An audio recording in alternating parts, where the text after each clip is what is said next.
हक्क भाग 4. मागच्या भागात आपण पाहिलं की एका वर्षाच्या विरहानंतर विशाल अचानक काजलच्या समोर येतो. पण हा विशाल आधीसारखा राहिलेला नाही. अंगपिंडाने आणि रुबाबाने बदललेला विशाल काजलला समोर असूनही जाणीवपूर्वक इग्नोर करतोय.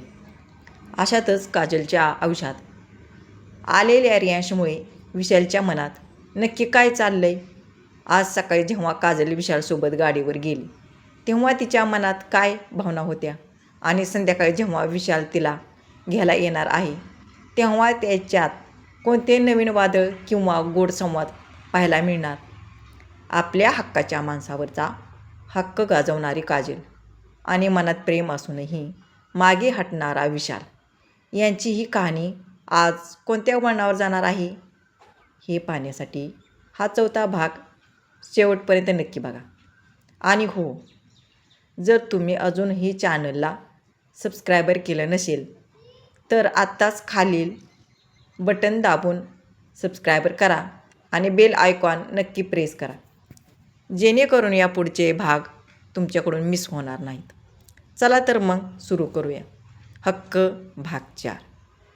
क्यों न बोले मोसे मोहन, क्यों है रूठे रूठे मोहन यू, कैसे मनाऊँ हाय कैसे मनाऊँ, उन बिन कटे ना रैना, उन बिन आवे ना एक पल चैन, उन बिन जीऊँ तो कैसे मैं जीऊँ हाय, बहे नैना भरे मोरे नैना, झरे मोरे नैना, मोहे नैना सुने कही कहना, भरे मोरे नैना. काजल मोबाईलमध्ये गाणं ऐकत बसली होती. राहून राहून या गाण्याच्या प्रत्येक शब्दाशी ती स्वतःला जोडत होती, कारण या गाण्यासोबत तिला स्वतःचा आणि विशालचा फील येत होता. आता त्यांना भेटून आणि बोलून जवळजवळ 1 वर्ष होऊन गेलं होतं. एक दिवस काजल आणि तिच्या घरातले सर्वजण हॉलमध्ये गप्पा मारत बसले होते. इतक्यात घरात कोणी आहे का की नाही असे म्हणत विशाल आत आला. सगळेजण त्याच्याकडे आश्चर्याने बघू लागले, कारण तो असा अचानक येईल असं कोणालाच वाटलं नव्हतं. जो विशाल वर्षापूर्वी इथून गेला होता त्याच्यात आणि आत्ताच्या विशालमध्ये जमीन आसमानचा फरक होता. अंगाने भरलेला, एक वेगळीच पर्सनॅलिटी असलेला हा विशाल आता खूप रुबाबदार दिसत होता. काजल तर त्याच्याकडे डोळे फाडून बघत होती. ज्याला तिने एवढं मिस केलं होतं तो असा अचानक समोर आल्यामुळे तिला समजतच नव्हतं की नक्की कसं रिॲक्ट करावं. परी आणि आधीने तर त्याला ओळखायला खूप वेळ घेतला, पण जसं विशालने परू म्हणून हाक मारली तशी परी धावत जाऊन त्याला बिलगली. आधी पण त्याच्याजवळ गेला. विशालने दोघांनाही कडेवर उचलून घेतले. जानकीबाई म्हणाल्या, अरे विशाल, ये आत ये की. विशाल आत आला. जानकीबाईंनी विचारले, काय रे, कधी आलास? झाले की 4-5 तास, विशाल म्हणाला. आणि आता आठवण आली होय आमची, जानकीबाईंनी सुनावले. तसं नाही हो, विशाल बोलत होता. तोच वर्षाने पुढे जाऊन थेट त्याचा कानच पकडला. वर्षा म्हणाली, काय रे, किती दिवस झाले साधा एक फोनसुद्धा केला नाहीस आणि आज असा अचानक आलास. विशाल कळवळला. वहिनी, कान सोड ना प्लीज, दुखतोय. नाही, आधी सांग, वर्षा म्हणाली. हो सांगतो, आधी कान तरी सोडा, विशाल विनवणी करत म्हणाला. वर्षाने त्याचा कान सोडला.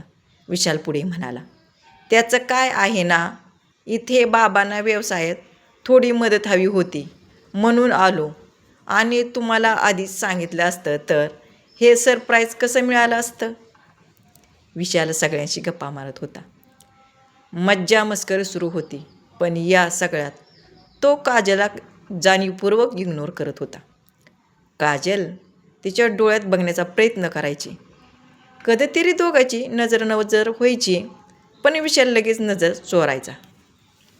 काजलला या गोष्टीची खूप वाईट वाटत होती, पण सगळ्यासमोर कसं बोलायचं म्हणून ती शांत राहिली.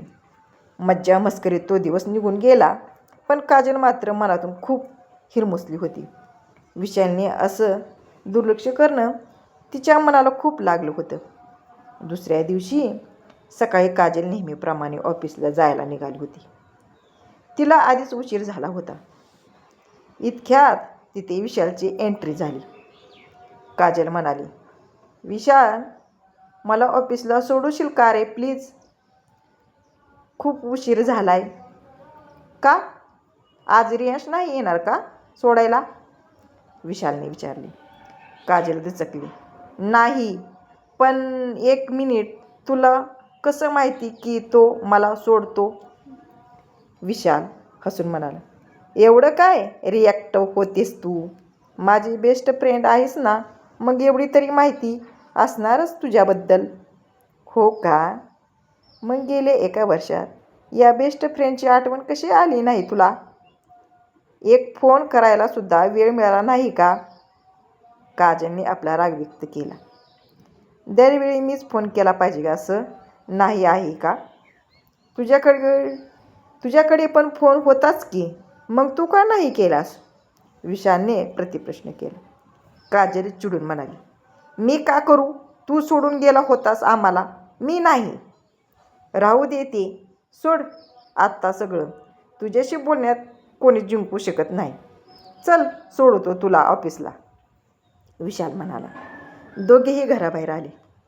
विशाल गाडी आणण्यासाठी गेला. काजलला वाटलं की विशाल नेहमीप्रमाणे स्कूटी घेऊन येईल, पण समोर बघितलं तर तो FZ घेऊन आला होता. तो बदललेला अवतार पाहून काजल मनात म्हणाली, म्हणजे हा आता आधीसारखा राहिला नाही तर.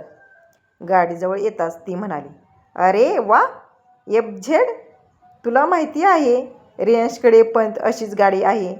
विशाल कोरडेपणाने म्हणाला. हो का? असेल, चल लवकर बस आता. काजल पहिल्यांदाच दोघे असे एकमेकाच्या खूप जवळ बसले होते. काजलच्या चेहऱ्यावर एक गोड चमक आली, जणू तिला तिचा जुना विशाल परत मिळाला होता. गाडी ऑफिससमोर येऊन थांबली, पण काजल मात्र स्वतःच्याच विचारात हरवून गेली होती. विशालने तिला हलवले. ओ मॅडम, उतरा, तुमचं ऑफिस आलं. काजल भानावर आली. हां हो. इतक्यात समोरून रियांश आला. विशाल गाडी वळवणार तेवढ्यात रियांश ओरडला, ए काजल, तू सुद्धा आज उशिराच आलीस का? काजल म्हणाली, हो ते. तिला मध्येच थांबवत विशाल रियांशला म्हणाला, आता तू नाही म्हटल्यावर हिला उशीर तर होणारच ना. रियांश बुचकळ्यात पडला. कोण? मी? हिनेच तर मला फोन करून नको येऊ सांगितलं होतं. रियांश पुढे काय बोलणार तितक्यात काजलने त्याचा हात पकडला आणि डोळ्यांनीच गप्प राहण्याची खूण केली. रियांशने इशारा समजून पुढे बोलणे थांबवले. काजल घाईघाईने म्हणाली, चल रियांश, आधीच खूप उशीर झालाय. बाय विशाल, संध्याकाळी मला न्यायला ये. विशाल म्हणाला, अगं पण रियांश आहे ना, तो सोडेल तुला. नाही, त्याला संध्याकाळी दुसरं काम आहे. तुला यायला सांगितलंय ना, मग ये, काजल हक्काने म्हणाली. विशालने मान डोलावली. ठीक आहे, येतो. काजल आणि रियांश ऑफिसच्या आत निघून गेले. विशालने मागे वळून त्याच्याकडे बघितले आणि आपोआप त्याच्या चेहऱ्यावर एक मिश्किल हसू फुलले.